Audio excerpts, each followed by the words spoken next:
Aynı bu dediğim gibi akorları siz klasik gitarda ve akustik gitarda da çalıp akustik versiyon yapabilirsiniz. Onda da çok güzel olur bence.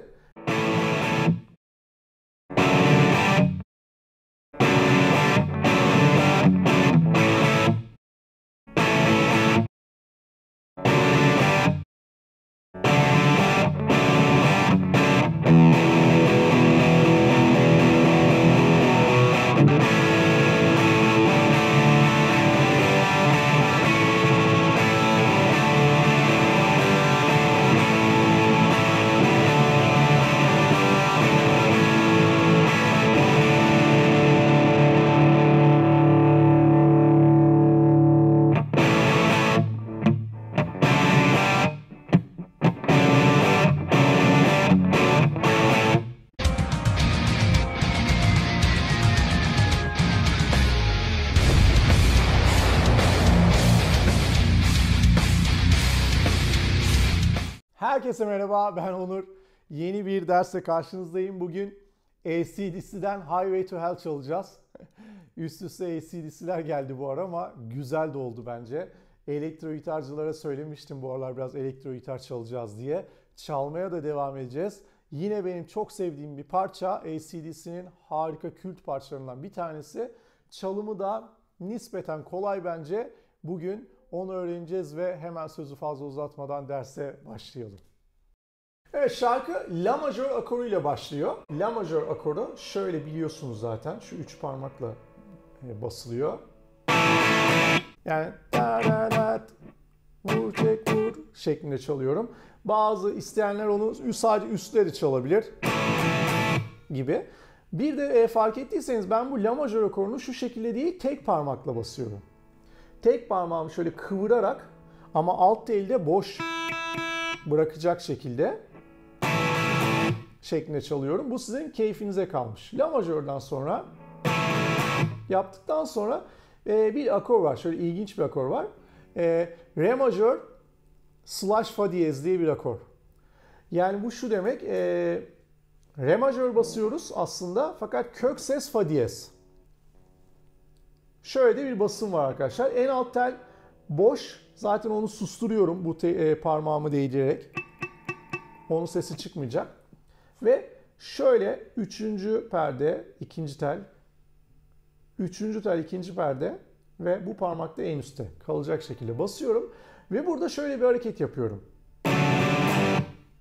Bakın. Vur çek yaptıktan sonra elimi bir dahaki vura getirirken şu orta parmağımı buradan kaldırıp en üst telde 3. perdeye basıyorum. Sole. Şöyle bir şey oluyor. Bu re majör akorundan şuraya bastığım anda sol majörü dönüşmüş oluyor akor. Aslında re majör ve sol majör ama biraz işte böyle afilli yapmış abimiz. Şimdi gösteriyorum. La majörü bastık. Sonra tekrar ve la majör. Yani burada şu hareketi birkaç kere tekrarlıyor arkadaşlar. Aslında başka bir numara yok. Bakın. Yaptık.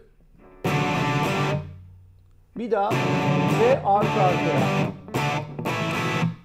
En sonunda bakın. Yaptık.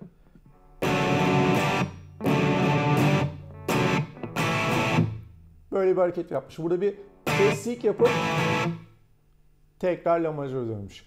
Yani ana riff, main riff bu kadar basit. Dünyanın en kolay hareketlerinden bir tanesi. Şuna alışana kadar biraz zorlanacaksınız. Çünkü şu parmağı şöyle hareket ettirmek sizin için biraz zor olabilir. Yanlışlıkla şu parmak kalkacak, bu parmak kalkacak falan. Şöyle bir 15-20 dakika çalışın, halledeceksiniz. Sonra ne oluyormuş?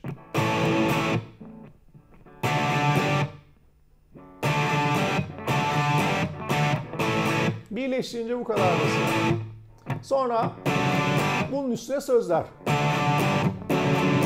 Ve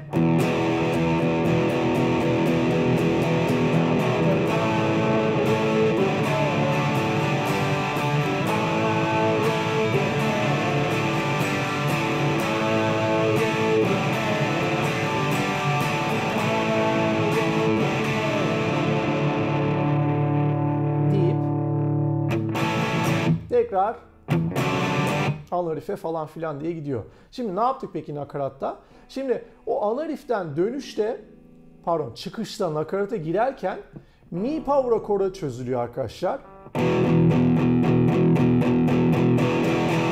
Orada bir crescendo var yani yavaştan böyle müziğin azdan yükseğe doğru yükseldiği. Hatta hafiften şunu elimle kapalı mute yapıyorum ve sonra yavaş yavaş mute'u kaldırıyorum ve tekrar la majör, re majör, sol majör üçlüsüyle dönüyor şarkı. Run nakarat. Bak. La majör, re majör, sol re, la, re, sol re, la, en sonunda re'de bitiriyor. İnanın bana çok basit bir şarkı. Mükemmel bir şarkı, harika bir şarkı ama çalımı çok basit. 3 tane akor üzerine yapmış adam ve mükemmel bir parça ortaya çıkarmış. O yüzden yani burada nakaratında da çok fazla anlatacak bir şey yok. Ritminden bahsedersek yine çok basit. Bakalım. Şurada shake yaparken o çeki re majöre yetiştiriyorum ve arkasından sol re tekmiş. Çok basit.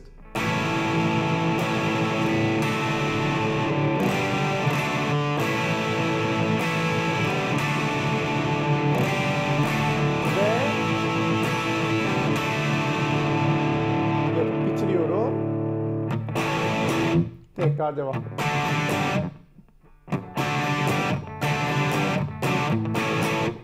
Şeklinde gidiyor. Şarkının solosunu yapmayacağız. Ben çıkartmadım. Fakat bunun solosunu çalabilecek seviyede olan arkadaşlar için bu solo da çok basit bir solo. Çünkü bunda Angus Young sadece pentatonikte, mi minör pentatonikte yardırıyor. Sadece pentatonikte hem de. Ondan sonra çalımı da basit.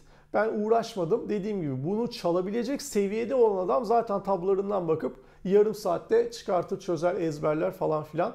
Ben bunu şimdi çıkartıp ezberlemekle uğraşmadım açıkçası. Bizim için işte bu ana riff falan filan daha keyifli olur, zevkli olur diye düşündüm.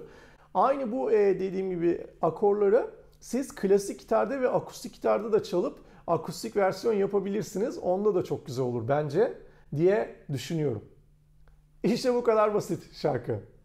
Biliyorum tahmininizden daha basitti. Çünkü bazen insan çok sevdiği böyle rock parçaları, metal parçaları çok zordur diye tahmin ediyor. Fakat her zaman öyle olmuyor gördüğünüz gibi.